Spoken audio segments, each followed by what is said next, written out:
Ça fait les manchettes partout au pays, la menace de Donald Trump d'imposer des tarifs douaniers de 25% sur tous les produits qui entrent aux États-Unis en provenance du Canada et du Mexique. Ça pourrait avoir un impact énorme sur l'économie du pays et particulièrement sur celle du Nouveau-Brunswick parce que c'est la province dont les exportations dépendent le plus du marché américain.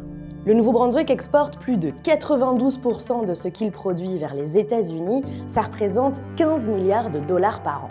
En tout, c'est 800 entreprises du Nouveau-Brunswick qui exportent des produits vers les États-Unis. Il y a le pétrole, bien sûr, mais il y a aussi les produits forestiers, les fruits de mer, les produits agricoles. Et il n'y a pas juste des gros joueurs d'impliqués, il y a aussi plusieurs petites entreprises qui dépendent de cet énorme marché. Most of our business still does go to stores in the US. This will be painful, that's for sure. On le comprend, imposer de tels tarifs serait l'effet d'une bombe sur le commerce entre les deux pays parce que les deux économies sont interdépendantes. 79% des exportations du Canada se font avec les États-Unis et 49% de nos importations viennent de chez eux. Ça représente plus de 968 milliards de dollars par an.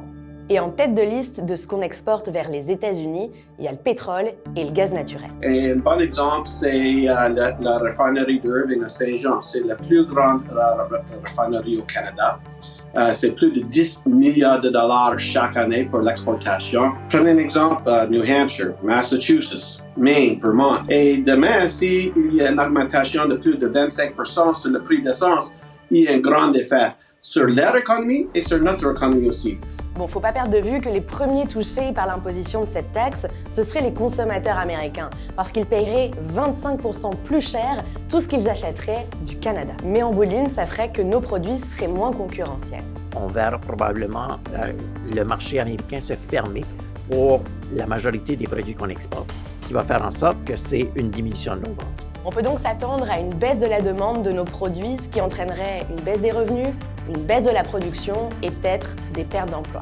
Bon, c'est pas encore chose faite, mais le Canada prend cette menace très au sérieux, même si, selon plusieurs experts, ça pourrait faire partie d'une tactique de négociation pour Donald Trump. Chose certaine, c'est un dossier qu'on suit de près.